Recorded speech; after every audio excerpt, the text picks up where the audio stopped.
사람들을 움직이는 것이 무엇인가? 여러분들은 사람을 움직이도록 하는 것이 무엇이라고 생각하십니까? 보통은 쾌락이라고 말을 하는데요. 여러분, 철학자 니체는 조금 다른 답변을 합니다. 사람을 움직이는 것은 권력애로의 의지이다, 그런 말을 합니다. 힘과 권력에 대한 욕망이 인간을 움직인다라는 겁니다.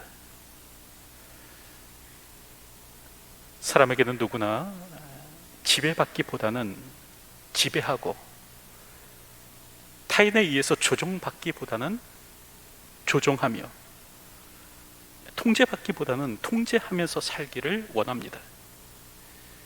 자신의 의견이나 뜻이 있으면 관철시키려고 하고, 타인으로부터 존경과 복종을 얻기를 소망하는 거죠. 여러분, 만약 이런 마음이 없다고 한다면 사실 그는 죽은 사람일 겁니다. 살아있는 사람이라면 누구나 자기 방식대로 일하려고 고집하고, 다른 사람보다 더 중요한 사람으로 여겨지기를 원하며, 자기 뜻대로, 자기 의지대로 하기를 소망하는 거죠. 여러분, 그럴 때 이를 가능케 하는 힘이 무엇인가? 권력입니다. 사람은 이 권력을 통해서 지배받지 않고 지배하며, 조종받지 않고 조종하며, 통제받지 않고 통제하며 살아가게 되는 것입니다. 그럴 때 인간은 누구나 다 권력지향적이다라는 거죠. 대통령이나 국회의원에 출마하는 사람만이 권력을 가지려 하는가? 아닙니다. 모든 인간이 사실은 권력지향적입니다. 이는 예수님의 제자들 역시도 마찬가지였는데요. 여러분, 저들은 십자가를 지기 위해 예루살렘으로 가시는 그 예수님의 뒤를 쫓으면서도 누가 크냐를 놓고 다투었죠. 그래서 예수님은 이들을 불러다가 이방인의 집권자들이 그들을 임의로 주관하고, 그 고관들이 그들에게 권세를 부리는 줄을 너희가 알거니와 너희 중에서는 그렇지 않을지니, 너희 중에 누구든지 크고자 하는 자는 너희를 섬기는 자가 되고, 너희 중에 누구든지 으뜸이 되고자 하는 자는 모든 사람이 종이 되어야 하리라. 인자가 온 것은 섬김을 받으려 함이 아니라 도리어 섬기려 하고 자기 목숨을 많은 사람의 대속물로 주려 함이니라. 여러분, 이렇게 가르치셔야만 했던 겁니다. 그럴 때 예수님의 제자들이 다른 사람들보다 더 권력지향적이어서 누가 크냐를 다툰 것인가? 여러분, 사실은 그렇지 않고요. 인간의 본성이 그렇습니다. 인간은 누구나 더 높아지고 다른 사람을 지배하고 통제하려는 욕구가 있는 겁니다. 그래서 이 분석 철학의 기초를 놓았고 또 노벨 문학상을 수상한 이 버트란트 러셀이 그런 말을 했습니다. 인간의 욕망 가운데 가장 강력한 욕망은 권력에 대한 욕망이다. 여러분, 그런 말을 했고요. 또 17세기 영국을 대표하는 위대한 사상가죠, 토마스 홉스는 그런 말을 했습니다. 권력을 쉬지 않고 추구하는 것이 인간의 일반적인 경향이며, 이런 권력 욕구는 오직 죽어서만 멈춘다. 그런 말을 했습니다. 사람이 권력에 대한 그 욕구는 죽어야만 끝난다는 거죠. 오늘 우리는 그러므로 이런 인간이 이 권력에 대한 욕구, 이 권력에 대한 욕구를 모두 우리는 잘 이해하고 우리 안에 있는 이 권력욕을 우리는 잘 다스려야 합니다. 권력에 대한 오늘 우리의 욕구가 맹목적이거나 파괴적으로 발출되지 않도록 해야 하는 것이죠. 그래서 예수님께서는 섬기는 자가 될 것을 말씀하셨습니다. 하나님 나라에서 큰 자는 다스리는 자가 아니라는 거예요. 모든 사람의 종이 되어야 하리라. 섬기는 자가 으뜸이다 라고 하신 겁니다. 오늘도 섬길 줄 아는 자로 이 땅을 사는 저희가 되었으면 합니다. 오늘 우리가 섬김의 삶을 살 때 오늘 우리는요, 권력에 가득 찬 괴물이 되지 않을 수가 있는 겁니다. 오늘 우리가 예수님과 같이 섬김의 삶을 살아갈 때 수많은 사람을 희생시키면서까지 권력을 주려 하는 그 악마가 되지 않을 수 있는 겁니다. 그럴 때 오늘 본문을 보면 아비멜렉은 이 일에 실패하죠. 아비멜렉 이름의 뜻은 나의 아버지는 왕이시다 라는 뜻입니다.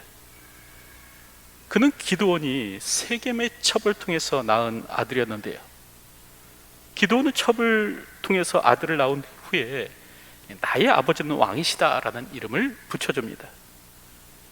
여러분, 그럴 때 이것이 결국 뜻하는 바가 무엇이겠습니까? 내가 왕이다 라는 말이에요.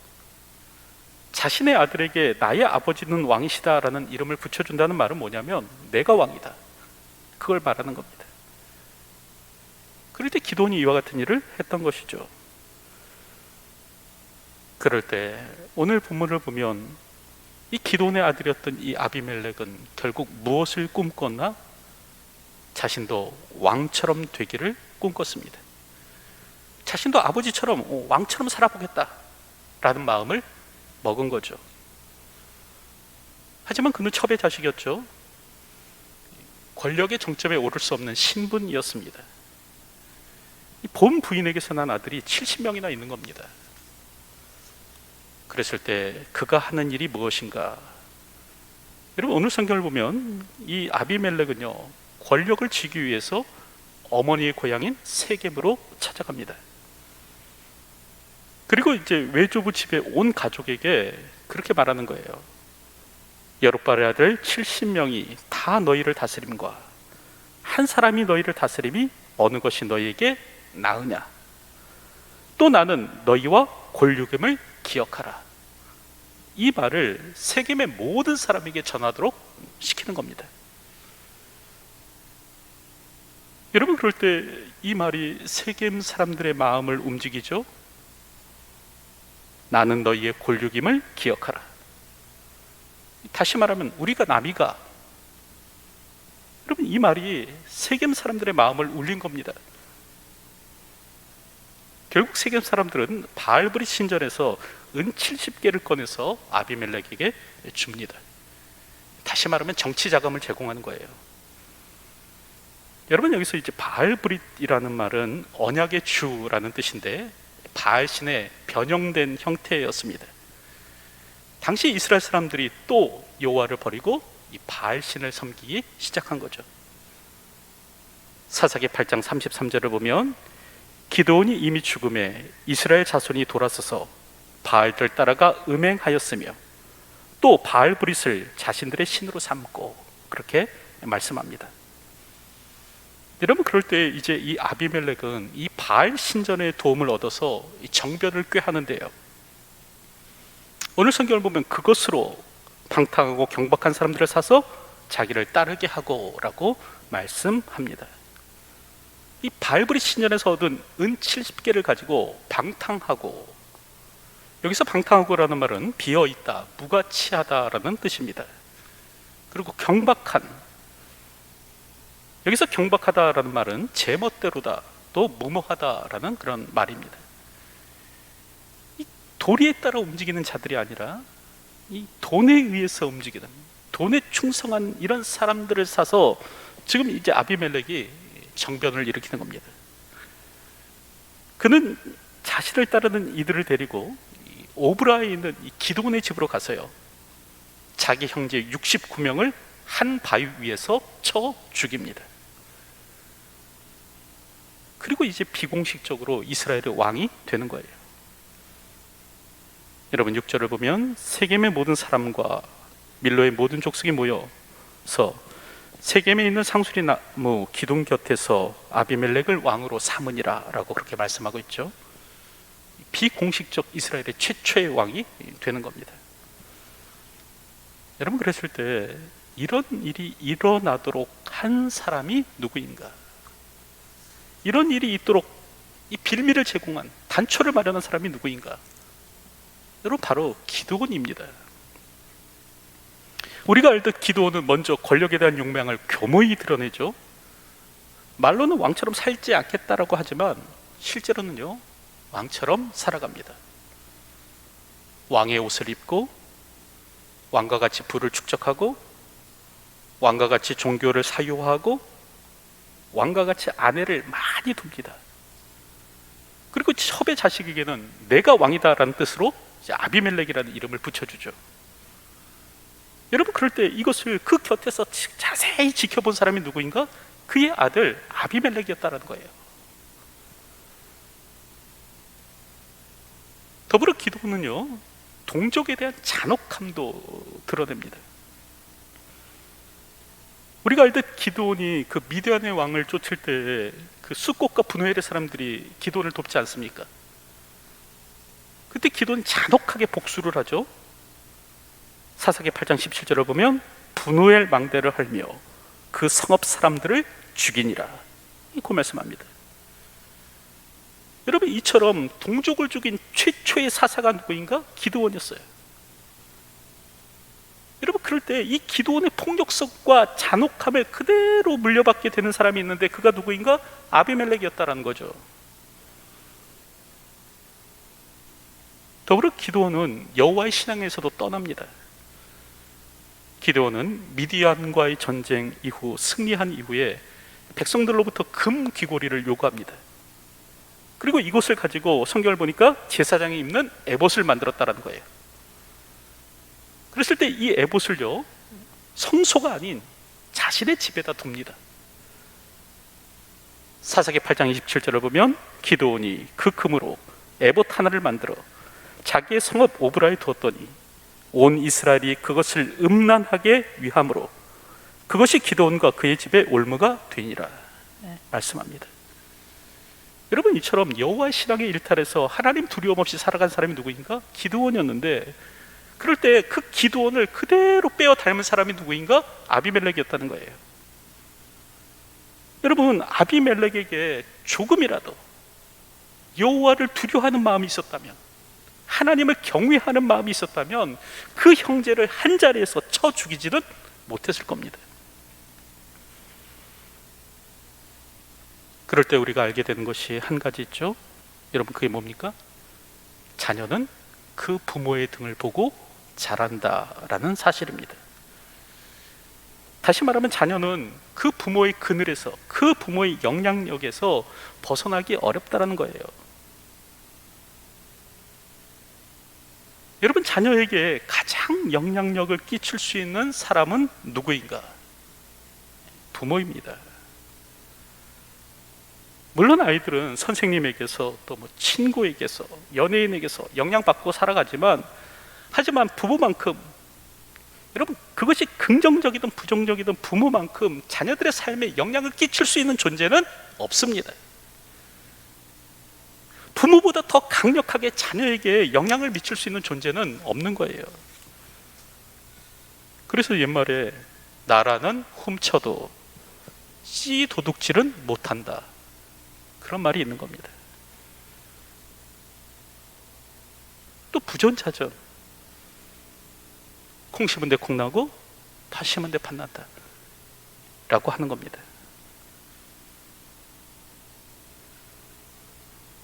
언젠가 한국교회에 가계 저주론이라는 것이 유행한 적이 있죠. 가계에 흐르는 저주를 끊으라, 메릴린 히키의 가르침을 한국교회에 퍼뜨린 적이 있습니다. 그랬을 때 이 주장은요, 여러분, 아주 문제가 많은 주장이에요. 따라서는 안 됩니다. 얼마 전에는 이 가르침을 전했던 그 한 목사가 결국 이제 회개하는 일까지도 있었습니다. 여러분, 그럼에도 불구하고 이 가르침에 어느 정도 타당한 부분이 있는데, 그게 뭐냐면 한 개인의 문제는 결국 가계의 선대로부터 되물림되어 나타난다, 반복된다 라는 겁니다. 이게 무슨 말이냐고 하면, 여러분, 부모가 알코올 중독자면 자녀도 알코올 중독자가 되기 십상이고, 부모가 폭력적이면 아이들 역시도 폭력적이 되기 십상이며, 여러분, 부모의 입이 거칠면 자녀의 입도 거칠게 된다는 거예요. 우리는 그 같은 모습을 성경을 통해서도 보게 되죠.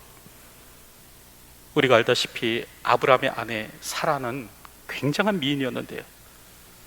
그랬을 때 이제 아브라함은 애굽으로 내려가서 이 자신의 아내 사라를 아내라고 하지 않고 누이라고 말하지 않습니까?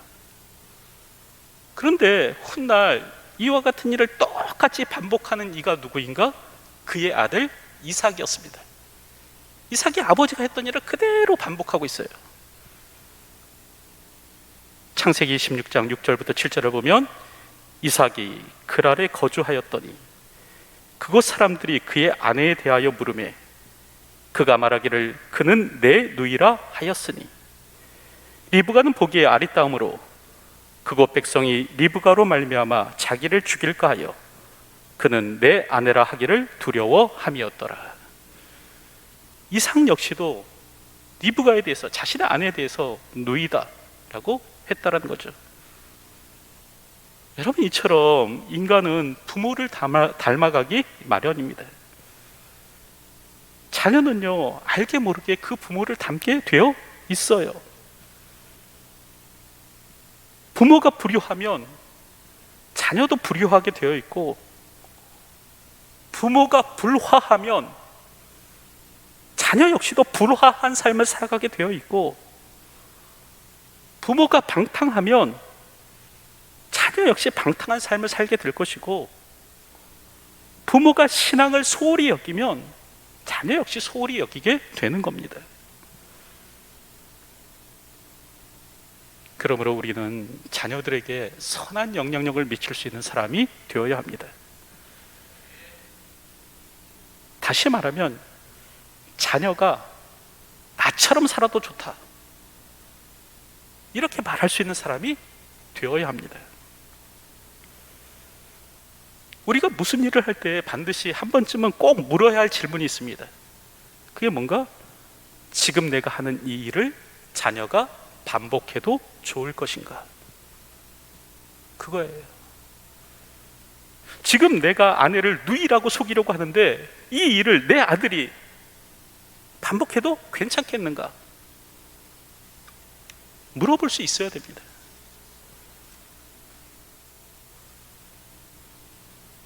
오늘도 자녀에게 선한 영향력을 미칠 수 있는 저희가 되었으면 합니다. 오늘도 바른 삶을 살아감으로 말미암아 자녀들이 나처럼 살아도 좋다라고 말할 수 있는 사람이 되어야 합니다. 오늘도 자녀에게 축복의 통로가 되어 주십시오. 경건하고 의로운 삶을 살아감으로 말미암아 자녀들에게 복이 흘러가도록 하시기 바랍니다. 그럴 때 기드온은 이 일에 이제 실패하는 거죠. 그래서 이 아비멜렉이 형제 69명을 한 자리에서 쳐 죽이고 왕이 되는 일이 일어납니다. 그랬을 때 아비멜렉의 통치는 오래 갔는가? 오늘 성경을 보면 그러지 못했습니다.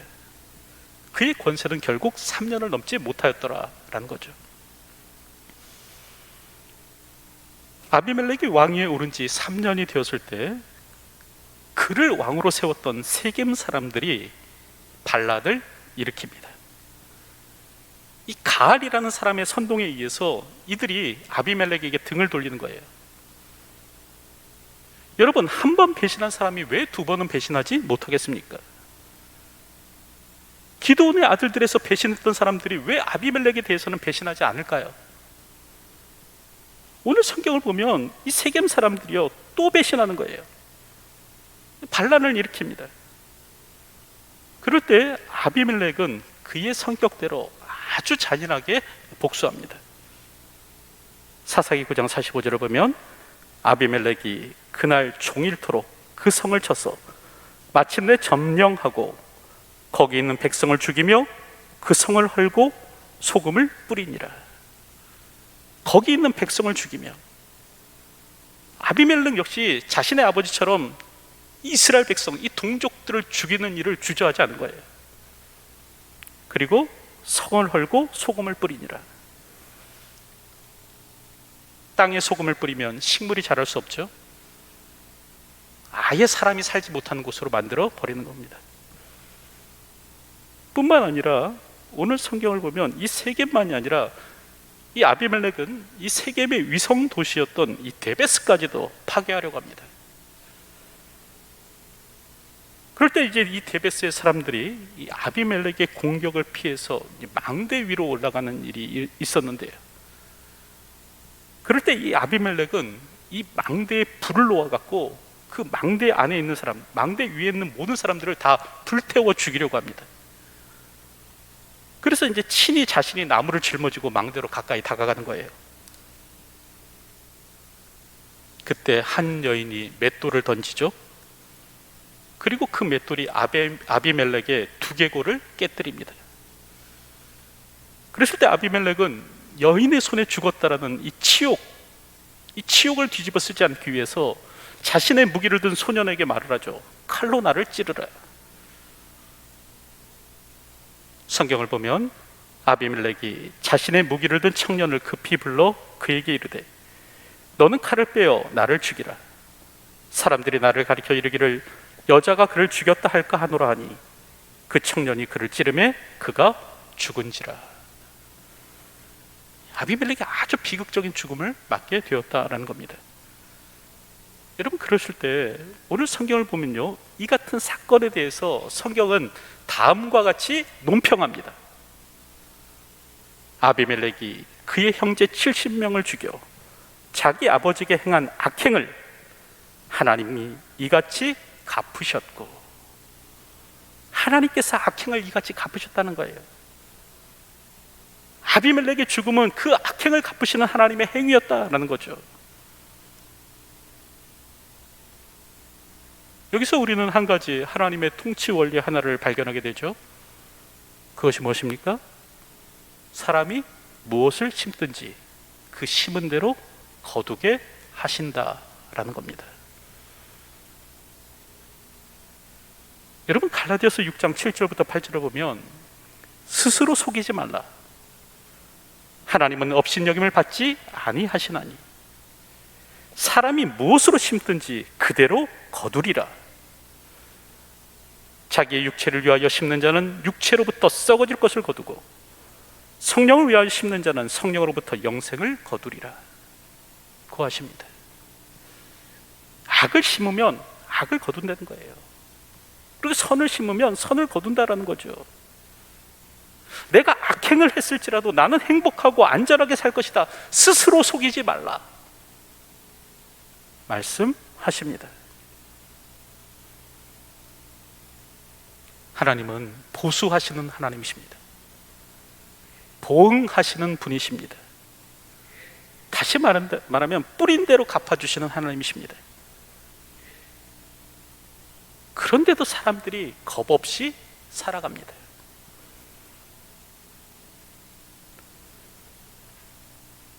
오늘 우리는 무엇을 뿌리며 사는지 생각해 보아야 합니다.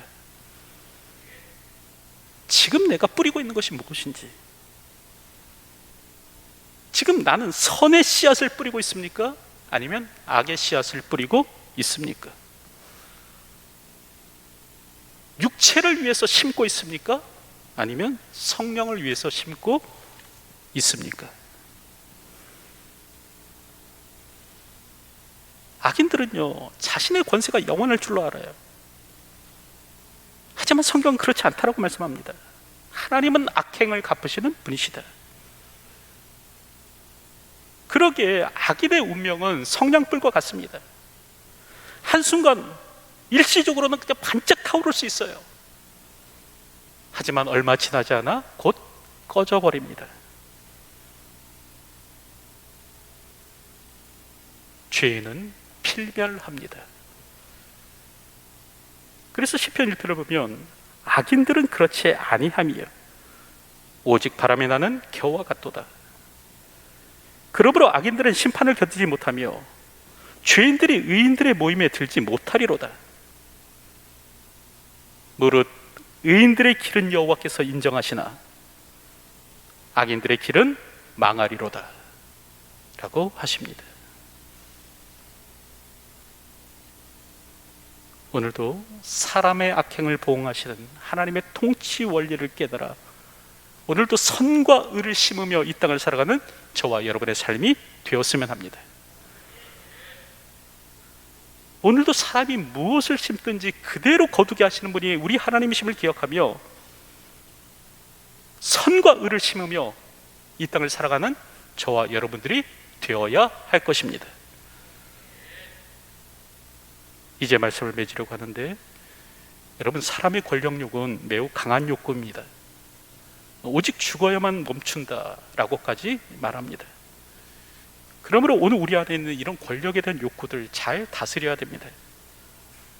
인자가 온 것은 섬김을 받으려 함이 아니라 도리어 섬기려 하고 자기 목숨을 많은 사람의 대속물로 주려 함이라 라는 예수님의 말씀을 기억하며, 여러분, 우리는 무엇보다도 먼저 섬기는 자가 되어야 합니다. 둘째로, 자녀는 부모를 닮아 살기 마련입니다. 그래서 피는 못 속인다는 말을 하는 거예요. 기드온의 권력욕은 그대로 아비멜렉에게 이어집니다. 성경을 보면 아브라함의 실수를 이삭이 그대로 반복하는 거예요. 내 자녀 역시 그럴 수가 있습니다. 그러므로 오늘 우리는 나의 삶을 내 자녀에게 물려주어도 괜찮은 그런 모습으로 살 수 있어야 됩니다. 다시 말하면 자녀가 나처럼 살아도 괜찮겠는가? 거기에 대해서 긍정적인 답변을 할 수 있는 삶이 되어야 한다라는 것이죠. 셋째로, 하나님의 통치 원리 가운데 하나는 심는 대로 거두게 하신다라는 겁니다. 그래서 오늘 성경을 보면 이 아비멜렉의 악행이요, 그냥 악행으로 끝나는 것이 아니라 그대로 자신에게로 다시 되돌아오더라라는 거죠. 성경은 사람이 무엇으로 심든지 그대로 거두리라고 하십니다. 선을 심으면 선을 거두게 되는 것이고요, 악을 심으면 악을 거두게 되는 거래요. 그렇다고 한다면 지금 나는 무엇을 심으며 살아갑니까? 지금 내가 심고 있는 것은 과연 무엇입니까? 오늘도 이것들을 생각하며 이 땅을 살아가는 저와 여러분의 삶이 되시기를 주님의 이름으로 축원드립니다. 기도하겠습니다. 오늘도 섬김을 받는 자가 아니라 섬기는 자로 이 땅을 살아가는 저희의 삶이 될 수 있도록 도와주시고, 특별히 오늘도 자녀들 앞에서 부끄러움 없는 삶을 살아가며 축복의 통로로서 이 땅을 살아가는 저희가 될 수 있도록 도와주시오며, 오늘도 심는 대로 거두게 하시는 분이 우리 하나님이심을 깨달아 오늘도 의와 경건을 심으며 이 땅을 살아가는 저희의 삶이 될 수 있도록 인도하여 주시옵소서. 예수님의 이름으로 기도하옵나이다. 아멘.